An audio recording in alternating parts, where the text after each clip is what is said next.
हाँ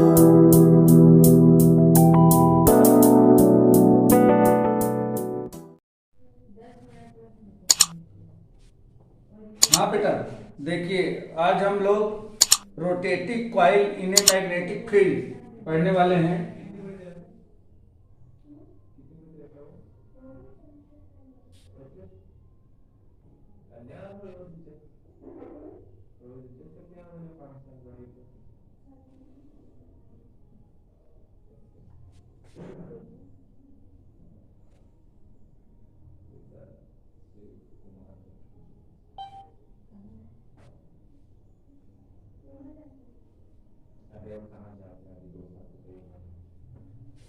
आज हम लोग rotating coil in magnetic field.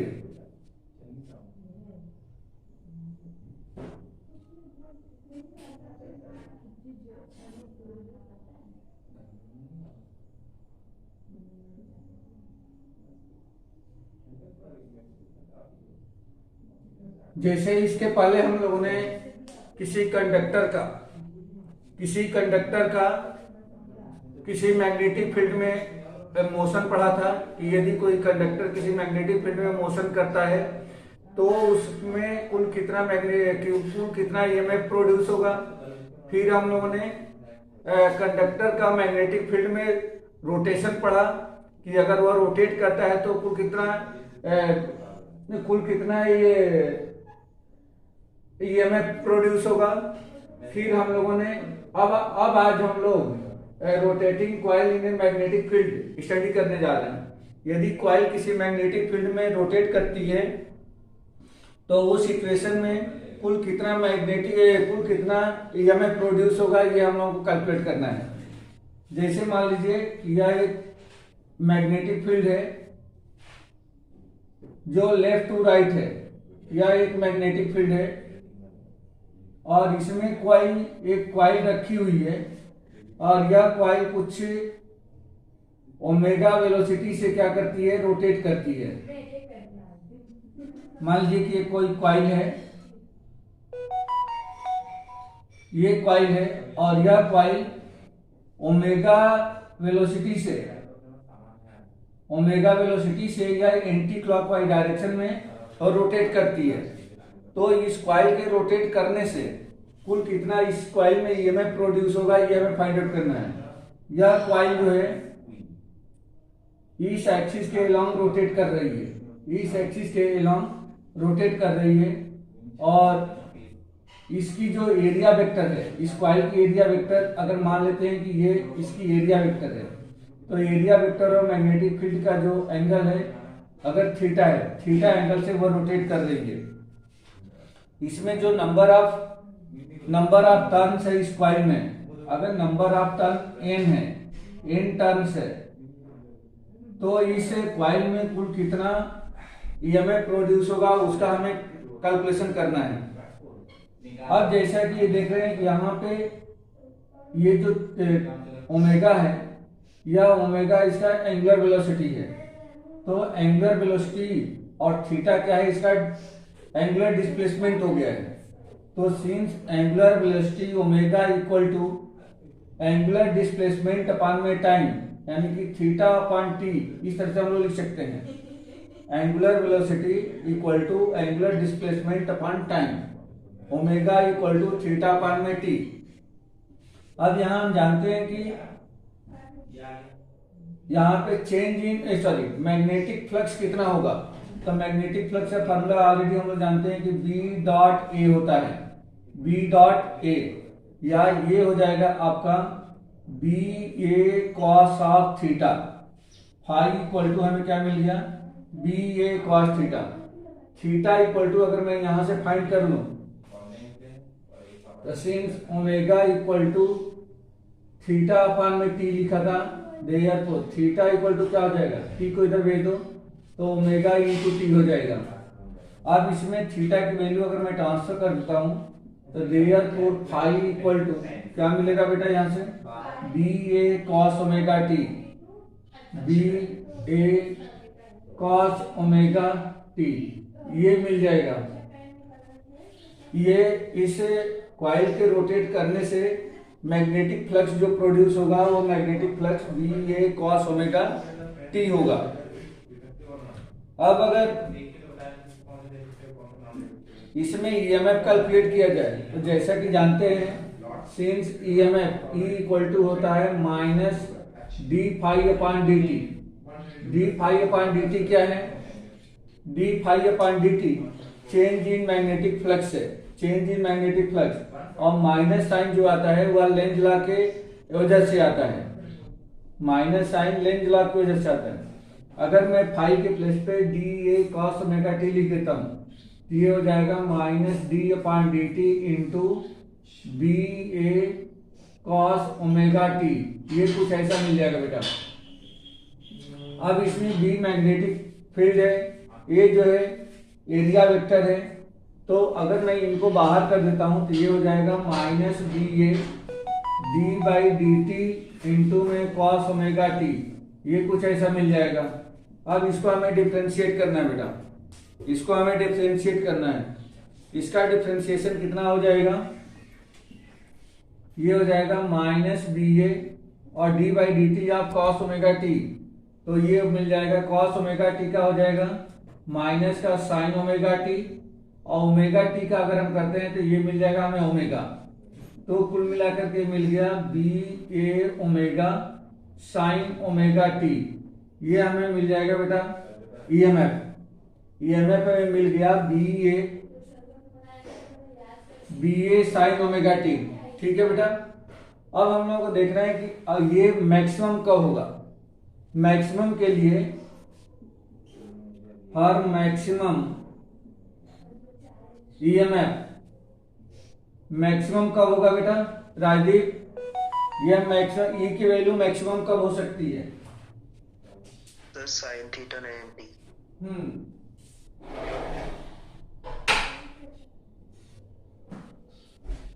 जब साइन थीटा यानी कि साइन ओमेगा टी की वैल्यू क्या हो जाए? साइन ओमेगा टी की वैल्यू अगर 1 हो जाती है तो ईएमएफ क्या हो जाएगा? यहाँ पे मैक्सिमम हो जाएगा। तो यहाँ पे for maximum E equal to for maximum sine omega T should be 1। Therefore maximum को अगर मैं E नॉट से डिनोट करूं तो E नॉट इक्वल टू हो जाएगा बी ए ओमेगा, क्योंकि sine omega T equal to 1 हो गया। अब इसको अगर मैक्सिमम ईएमएफ के फॉर्म में अगर ये लिखा जाए तो देयरफॉर E इक्वल टू क्या मिल जाएगा बेटा? देखो इतने के प्लेस पे अब मैं लिख सकता हूँ E नॉट, तो ये हो जाएगा E equal to E naught into sine omega T. E equal to E naught sine omega T. ये हमें मिल गया। यहां से ईएमएफ मतलब इस कॉइल के रोटेट होने से जो ईएमएफ प्रोड्यूस होगा E equal to E naught sine omega T, where E naught equal to B A omega है, और E नॉट को हम लोग मैक्सिमम ईएमएफ कहेंगे। ठीक है बेटा। कुछ पूछना है इसमें? राजीव, जयेश? No sir.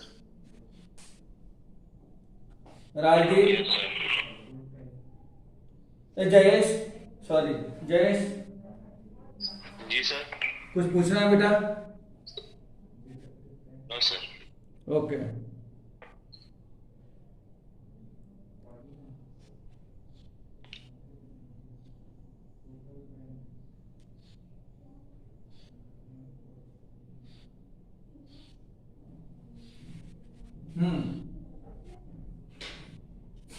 चलिए इसका नेक्स्ट टॉपिक देखिए।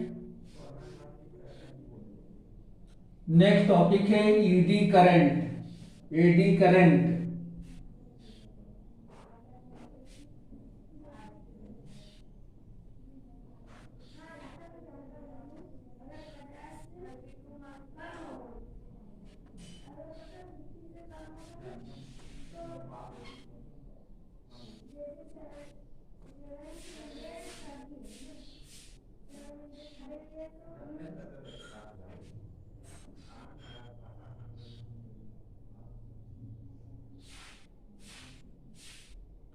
एडी करंट क्या होता है बेटा, ये हम लोग को इस टॉपिक में देखना है।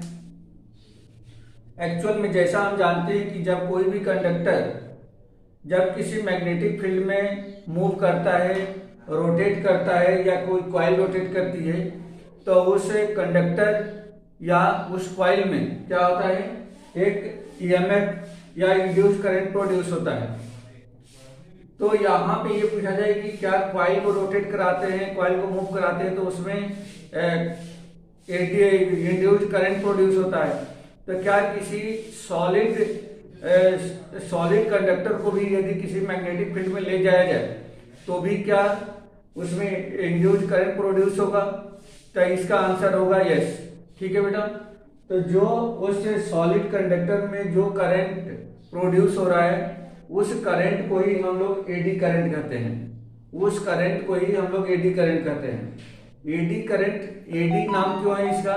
क्योंकि वह एडीज के रूप में वह प्रोड्यूस होती है, इसलिए उसको एडी करंट कहा जाता है। अब ऐसा क्यों होता है ये ध्यान दो बेटा। एडी करंट का मतलब जैसे मान लीजिए कि यदि कोई मैग्नेटिक फील्ड है, जब मैग्नेटिक फील्ड में किसी कंडक्टर को हम लेकर के जाते हैं, तो इसमें एक ईएमएफ या इंड्यूस्ड करंट प्रोड्यूस होने की वजह से इसमें एक करंट प्रोड्यूस होता है।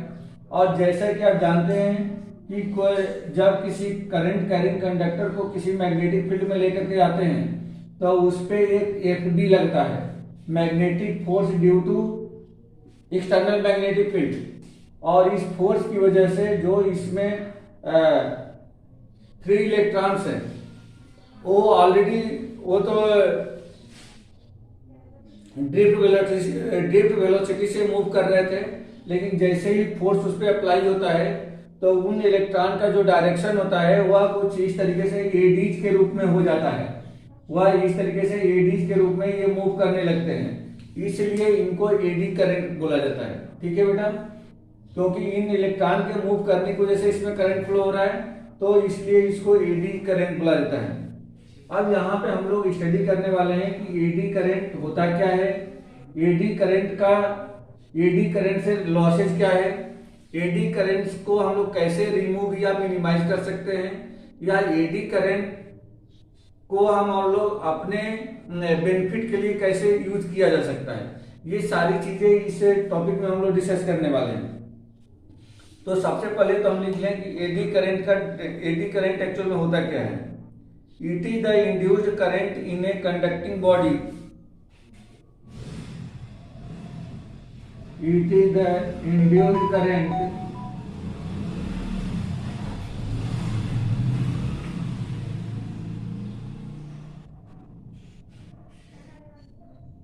in a conducting body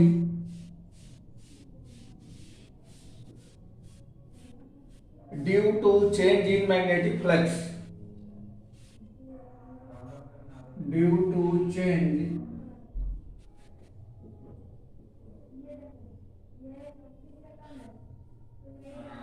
in magnetic flux, किसी मैग्नेटिक फ्लक्स के चेंज होने से कंडक्टिंग बॉडी में जो करंट इंड्यूस होता है, प्रोड्यूस होता है, उसको ही हम लोग एडी करंट कहते हैं। अब यहाँ पे हम लोग इसको कैसे इसको कैलकुलेट करेंगे, या एडी करंट का मैग्नीट्यूड क्या होता है, ये हम लोग कैसे कैलकुलेट करेंगे, ये जानने की कोशिश करते हैं। जैसा कि आप जानते हैं कि किसी भी कंडक्टर या किसी भी कॉइल में प्रोड्यूस होने वाला जो ईएमएफ होता है वह EMF minus D phi upon dt के इक्वल होता है, जहां पे डी फाई अपॉन dt उस मैग्नेटिक फ्लक्स में चेंज है और जो निगेटिव साइन है या लेंज लॉ की वजह से आता है। तो E equal to minus D phi upon dt, ये हमने उस कंडक्टिंग बॉडी में जो प्रोड्यूस हुआ ईएमएफ है उसका मैग्नीट्यूड हमने फाइंड किया। अब उसमें प्रोड्यूस होने वाला करंट कितना होगा, करंट को फाइंड करने के लिए हम क्या करते हैं, यहाँ पे करंट को फाइंड करने के लिए I इक्वल टू ई अपान में आर का आइडेंटिटी लगाते हैं, किसकी वजह से, तो बाई ओम्स लॉ। अब E की वैल्यू अगर मैं यहां से रख दूं तो therefore I equal to minus D phi upon में dt होल अपान में आर, यही बेटा यही एडी करंट का मैग्नीट्यूड है, यही एडी करंट का मैग्नीट्यूड है। I equal to minus D phi upon D T into में are.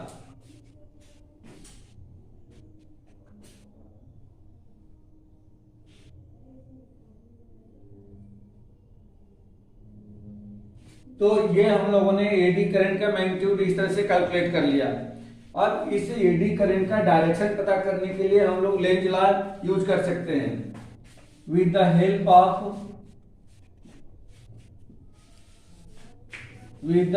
Of Lenz law we can find direction of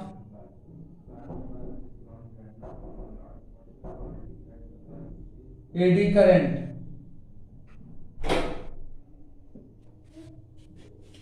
Lenz law की हेल्प से एडी करंट हम लोग यहाँ पे एडी करंट का डायरेक्शन फाइंड कर सकते हैं। अब बेटा इसमें ये डिस्कस करना है कि एक्चुअल में एडी करंट को हम लोग कैसे, एडी करंट प्रोड्यूस होने का रीजन क्या है, एडी करंट प्रोड्यूस होने का रीजन क्या है। तो देखिए, जैसा कि अगर मान लीजिए कि कोई एक हमने यहाँ पे एक कोई कॉइल लिया है, ये कॉइल लिया है और इस कॉइल को किसी थ्रेड से बांध करके इस तरह से अगर हैंग कर दिया जाए और इसको इस तरह से डिस्प्लेस कर दिया जाए, इसके इक्विलिब्रियम पोजीशन से वन साइड में अगर मैं डिस्प्लेस कर देता हूँ तो ये धीरे धीरे ऊपर डायरेक्शन में जाती है, फिर नीचे आती है, फिर ऊपर, फिर नीचे, और धीरे धीरे क्या होती है, एयर रेसिस्टेंस की वजह से डैम्प होकर के रेस्ट की पोजीशन में आ जाती है। एयर रेसिस्टेंस की वजह से डैम्प होकर के या जो कॉइल है वह रेस्ट की पोजीशन में आ जाती है। लेकिन इसमें टाइम लगता है, इसमें टाइम जो है लगता है। लेकिन अगर इसी कॉइल को कुछ इस तरह से किसी मैग्नेटिक फील्ड के बीच में रख दिया जाए, जैसे ये नॉर्थ पोल और यहाँ पे मैंने एक साउथ पोल बनाया, ये दो मैग्नेट है और दोनों मैग्नेट के बीच में अगर मैं इस कॉइल को रखता हूं, अगर इस कॉइल को ये दो पोल्स के बीच में अगर रखें और यहाँ पे इसको हैंग कराया जाए, तो उस सिचुएशन में क्या होता है, उस सिचुएशन में अगर इसको ऑसिलेट कराया जाता है और ये इस डायरेक्शन में जाता है, फिर इस डायरेक्शन में आता है, तो वहां पे देखते हैं कि यहाँ पे जो ये हमारी कॉइल है वह इसके कंपैरिजन में बहुत ही कम टाइम में ही रेस्ट की पोजीशन में आ जाती है, बहुत कम टाइम में ही यह रेस्ट की पोजीशन में आ जाती है। यहाँ पे इसको रेस्ट की पोजीशन में आने में टाइम लग रहा था, लेकिन यहाँ पे बहुत कम टाइम में रेस्ट की पोजीशन में आ जाती है। ऐसा क्यों होता है? तो ऐसा एडी करंट की वजह से होता है। तो देखिए यहाँ पे क्या यहाँ पे राइज होता है, जिसकी वजह से यह बहुत जल्दी डैम्प होकर के रेस्ट की पोजीशन में आ जाता है।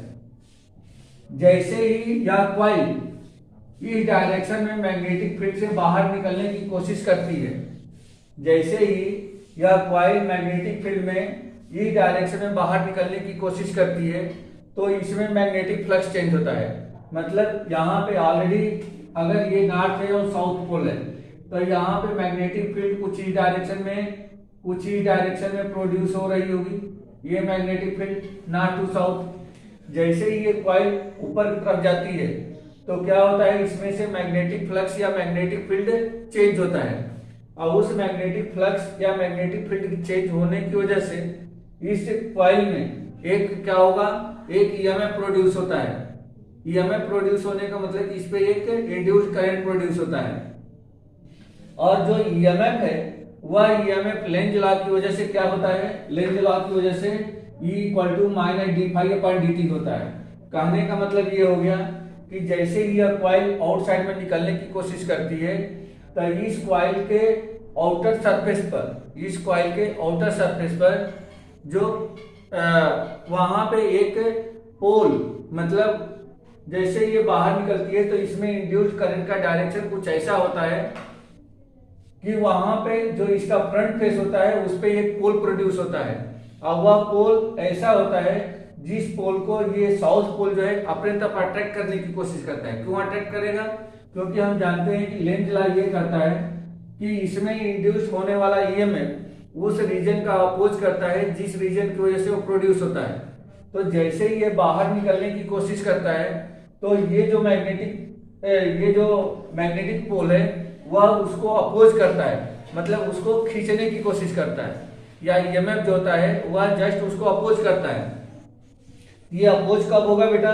अगर ये मान लो कि बाहर निकल रहा है तो बाहर निकलने पर इसमें जो इंड्यूस्ड करंट का जो डायरेक्शन होगा, याद है हम लोगों ने पढ़ा था कि जब किसी कॉइल में एंटी क्लॉकवाइज डायरेक्शन में यदि कोई करंट फ्लो करती है एंटी क्लॉकवाइज डायरेक्शन में, तो यह जो कॉइल का फ्रंट फेस है यह नॉर्थ पोल का बिहेव करता है।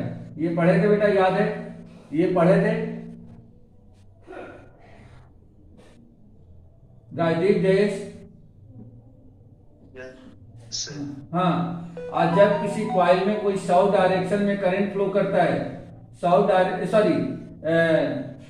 क्लॉकवाइज डायरेक्शन में करंट फ्लो करता है, तो इसका जो फ्रंट फेस है वह साउथ पोल के जैसा बिहेव करता है।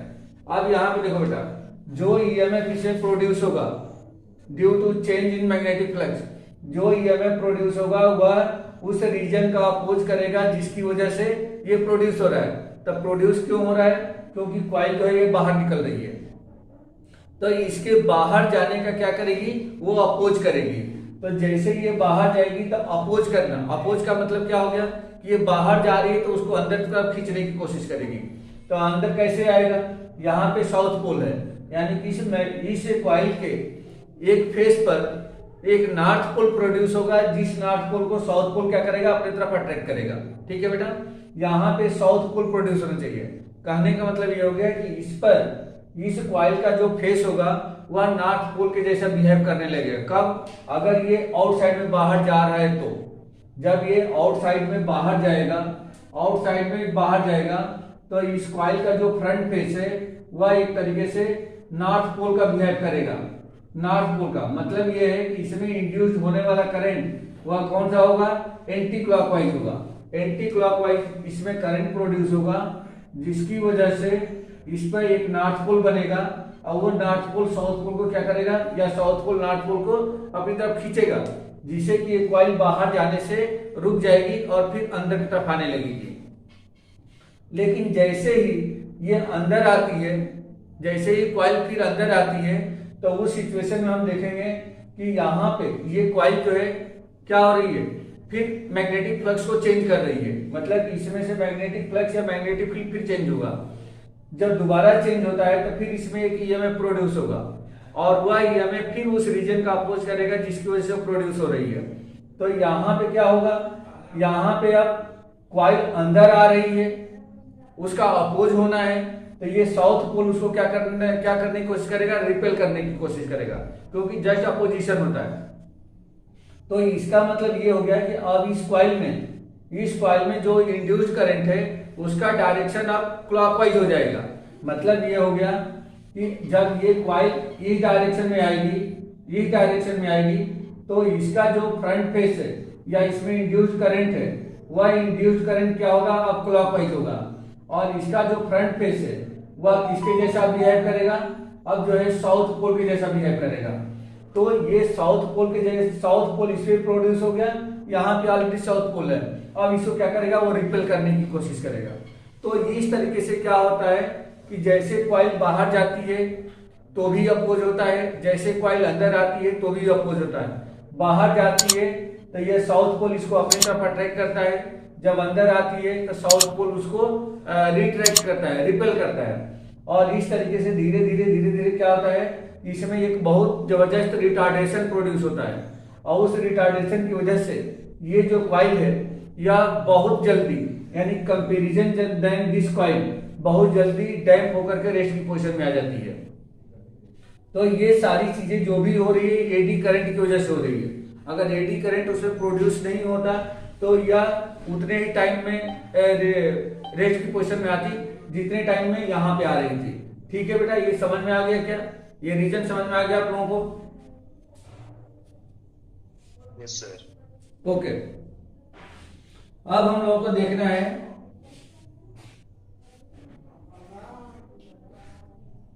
कि एडी करंट को कैसे हम लोग रिड्यूस कर सकते हैं या मिनिमाइज कर सकते हैं, और एडी करंट को अपने बेनिफिट के लिए किस तरह से यूज किया जा सकता है। इसके लॉसेज क्या हैं, इसके लॉसेज में हमें देखना है कि एडी करंट के लॉसेज क्या हैं।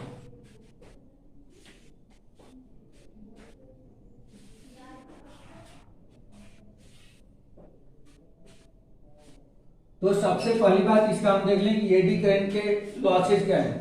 इसके मेन दो लॉसेज हैं। पहला है losses of eddy current,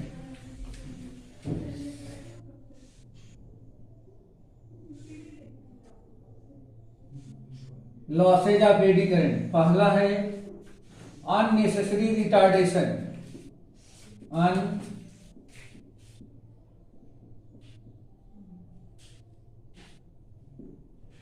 unnecessary retardation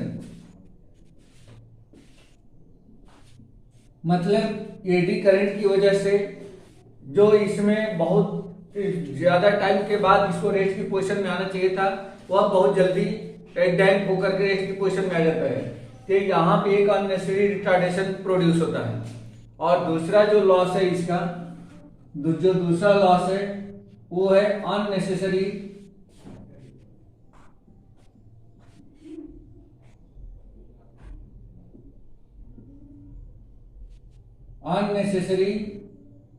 heat produce होना, हीट प्रोड्यूस होना। तो यहां पे दो लॉसेज है। एडी करंट की वजह से हीट भी प्रोड्यूस होता है और रिटार्डेशन भी से प्रोड्यूस होता है। तो एडी करंट की वजह से ये दो प्रॉब्लम है, दो चीजें यहाँ पे होती है। अब हम लोग देख सकते हैं कि एडी करंट को कैसे मिनिमाइज किया जा सकता है, कैसे कम किया जा सकता है, कैसे रिड्यूस किया जा सकता है। तो देखिए, इसको एडी करंट को मिनिमाइज या रिड्यूस करने का हमारे पास दो तरीके हैं। हाँ बेटा बोलो। रिटार्डेशन मतलब क्या हुआ इधर?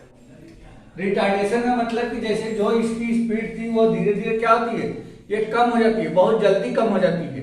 रिटार्डेशन का मतलब कि जिस स्पीड से ये मूव कर रहा था वो क्या होता है, कम हो जाता है, बहुत जल्दी डैम्प होने लगती है। रिटार्डेशन का मतलब कि उसकी स्पीड कम होना।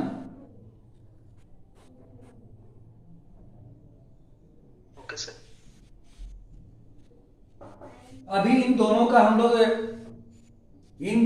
लोग यूजेज भी देखेंगे, ताकि जो अननेसेसरी रिटार्डेशन है या अननेसेसरी जो हीट प्रोड्यूस है उसको किस तरीके से हम लोग यूज कर लेते हैं, वो भी अभी हम लोग देखेंगे।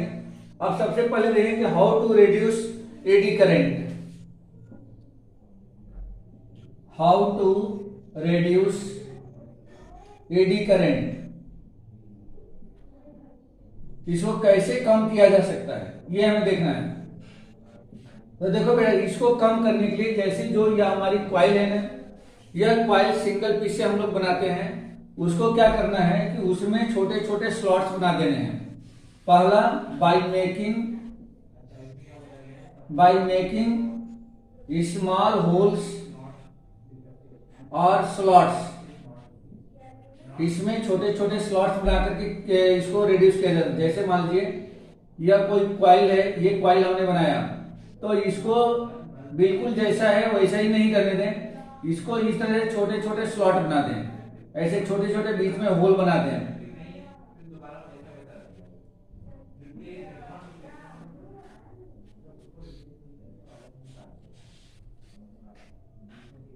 इस तरह से होल बना दें।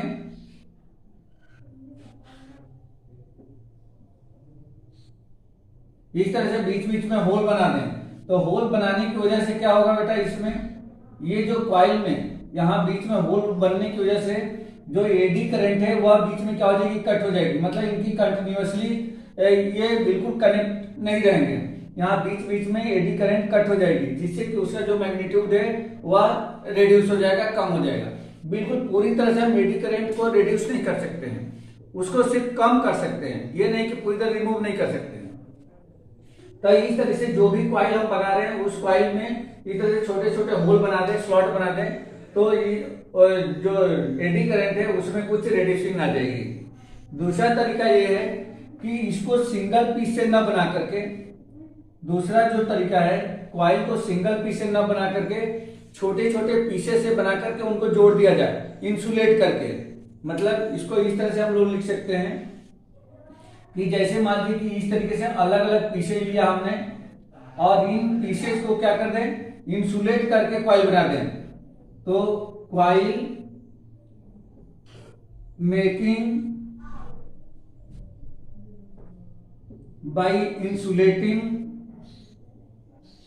Bye insulated small pieces, by insulated small pieces of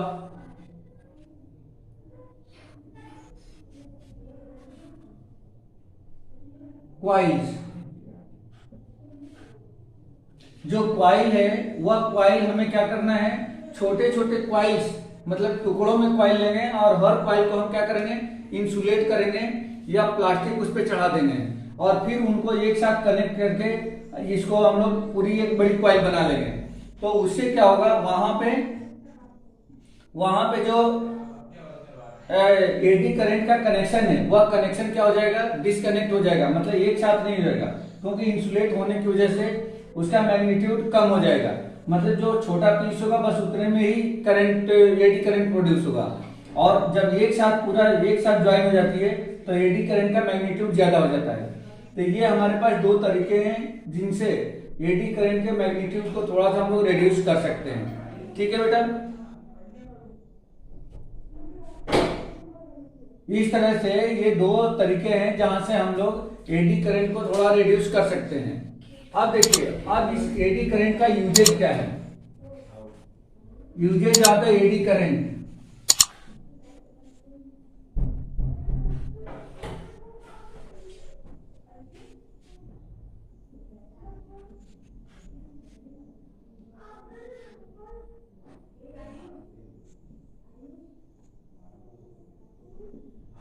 usage of eddy current, eddy current का यूज क्या है। तो देखो बेटा, एडी करंट का यूज जो है, जैसे सबसे पहले हम लोग देखा था कि अननेसेसरी रिटार्डेशन।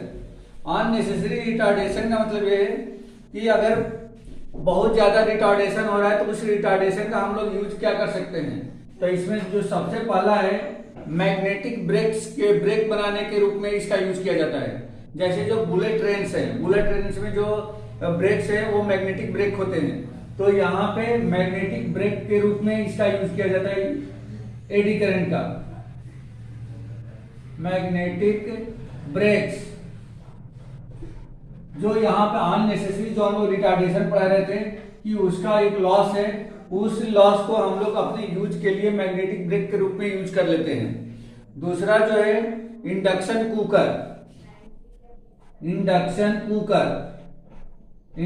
कुकर में कैसे यूज किया जाता है, तो देखो बेटा, यहाँ पे जैसे अननेसेसरी जो हीट प्रोड्यूस हो रही थी उसको इंडक्शन कुकर में हम लोग यूज कर लेते हैं।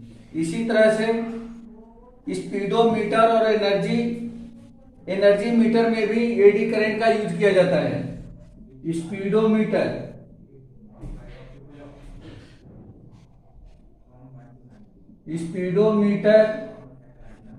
और एनर्जी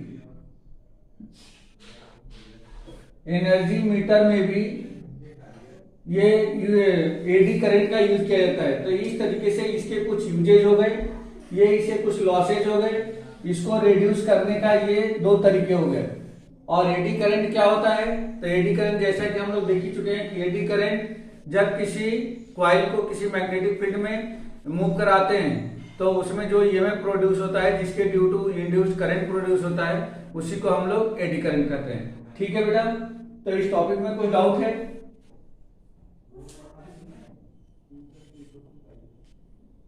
सर। हाँ बेटा।